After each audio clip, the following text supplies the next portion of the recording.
Punalur KSRTC bus depot ഉപരോധിച്ച് കോൺഗ്രസ്. അപകടങ്ങൾ തുടർക്കഥയാകുന്ന സാഹചര്യത്തിലാണ് പ്രതിഷേധം സംഘടിപ്പിച്ചത്. വാഹനം ഇറങ്ങുന്ന സ്ഥലത്ത് കൂറ്റൻ ബോർഡ് സ്ഥാപിച്ചത് അപകടത്തിന് കാരണമാകുന്നതായും പ്രതിഷേധക്കാർ ആരോപിച്ചു. പുനലൂർ കെ.എസ്.ആർ.ടി.സി ബസ് ഡിപ്പോയിൽ അപകടങ്ങൾ തുടർക്കഥയാകുന്ന സാഹചര്യത്തിലാണ് കോൺഗ്രസിന്റെ നേതൃത്വത്തിൽ പ്രതിഷേധം നടത്തിയത്. ഡിപ്പോ ഉപരോധിച്ചായിരുന്നു പ്രതിഷേധം.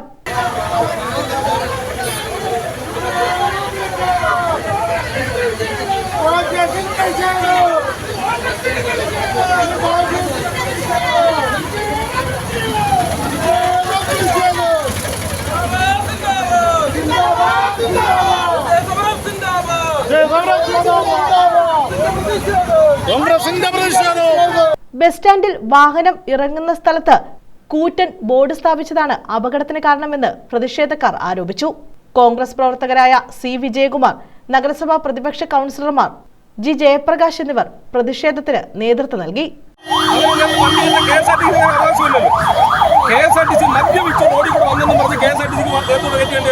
സർക്കാർ കൊടുക്കുന്നില്ല എന്ന് പറഞ്ഞാൽ സാറ് സർക്കാരിനോട് മദ്യം കൊടുക്കണ്ട, ഒരു മദ്യം വെച്ചിട്ടാണ് വന്നെങ്കിൽ മദ്യം കൊടുക്കണ്ട. ഇവിടെ വെച്ച് എല്ലാ ദിവസവും ഇതുണ്ടായിക്കൊണ്ടിരിക്കുക. ഒരെണ്ണം വന്ന് നമുക്ക് മനസ്സിലാക്കാം. കഴിഞ്ഞ ഏതാനും നാളുകൾക്ക് മുമ്പ് രണ്ട് സ്ത്രീകളുടെ ചേർത്ത് വണ്ടി കയറി നിരന്തരം അപകടം ഉണ്ടാവുക. ഇത് തുടർച്ചയായ ദിവസങ്ങളെ ആളുകളെ കൊല്ലുക. നമുക്കിതെങ്ങനെ സഹിച്ചുകൊണ്ട് പോകാൻ പറ്റും? ഈ നാട്ടിലുള്ളവരില്ലേ ഈ മരം മുറിച്ചിട്ടിട്ട് 15 ദിവസമായി ഈ നഗരസഭ ഇന്ന് ഇത് എടുക്കാൻ പറഞ്ഞു. ഇവിടുത്തെ ന്യായമാണ് സാറെന്താ അത് പറയാൻ?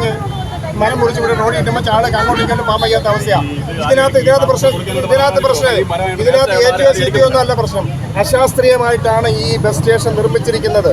ഇതിന്റെ നടുക്ക് ഇങ്ങനെ ഒരു സ്ഥാപനം കൊണ്ടുണ്ടാക്കി. അന്ന് എല്ലാവരും പൊതുപ്രവർത്തകരെ മുഴുവൻ പത്രക്കാരും അവിടെ പറഞ്ഞു ഇങ്ങനെ പണിയരുതെന്ന് പറഞ്ഞു. ഇപ്പൊ കയറാനും ഇറങ്ങാനും സ്ഥലമില്ലാത്ത അവസ്ഥ. ഇതുണ്ടാക്കി വെച്ച ആരാ? ഞങ്ങളാരേണ്ടതോ? ഒരാഴ്ചക്കിടെ 2 അപകടങ്ങളാണ് പുനലൂർ കെ.എസ്.ആർ.ടി.സി ഡിപ്പോയിൽ നടന്നത്. പുനലൂർ ദീൻ ആശുപത്രിയിലെ ജീവനക്കാരനായ മുരുകേശന് കഴിഞ്ഞ 19-നാണ് അപകടമുണ്ടായത്. തുടർന്ന് ഞായറാഴ്ച ചികിത്സയിലിരിക്കെ മുരുകേശൻ മരിച്ചിരുന്നു. ചൊവ്വാഴ്ച രാവിലെയും പുനലൂർ കെ.എസ്.ആർ.ടി.സി ഡിപ്പോയിൽ അപകടമുണ്ടായി. സ്ത്രീയുടെ കാലിലൂടെയാണ് ബസ് കയറിയിറങ്ങിയത്. ഇതിൽ പ്രതിഷേധിച്ചാണ് കോൺഗ്രസ് പ്രവർത്തകർ ഡിപ്പോ ഉപരോധിച്ചത്.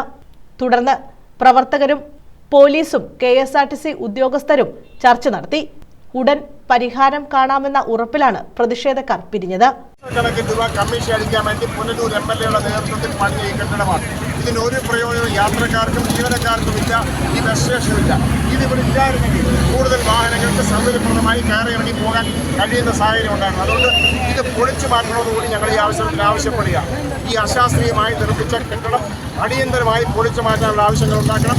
താലൂക്ക് വികസന സമിതിയിൽ അടക്കം ഉന്നയിച്ചുകൊണ്ട് ATO അതിനെ സംബന്ധിച്ച് റിപ്പോർട്ട് കൊടുക്കാമെന്ന് പറഞ്ഞിട്ടുണ്ട്. SI സംബന്ധിച്ച് റിപ്പോർട്ട് കൊടുക്കാമെന്ന് പറഞ്ഞിട്ടുണ്ട്. അത്തരത്തിൽ ഈ കെട്ടിടം കൂടി പൊളിച്ചു മാറ്റണമെന്നാണ് ഞങ്ങൾ ആവശ്യപ്പെടുന്നത്. ശാശ്വതമായ പരിഹാരം ഈ പ്രശ്നത്തിൽ ഉണ്ടാകുന്നത് വരെ ഇപ്പം താൽക്കാലികമായിട്ടാണ് ATOയോട് ഉറപ്പിട്ടിരിക്കുന്നത്. ശാശ്വതമായ പരിഹാരം ഉണ്ടായില്ലെങ്കിൽ ശക്തമായ സമരത്തിലേക്ക് പോകാനാണ് കോൺഗ്രസ് തീരുമാനിച്ചിട്ടുള്ളത്. News bureau, Punalur.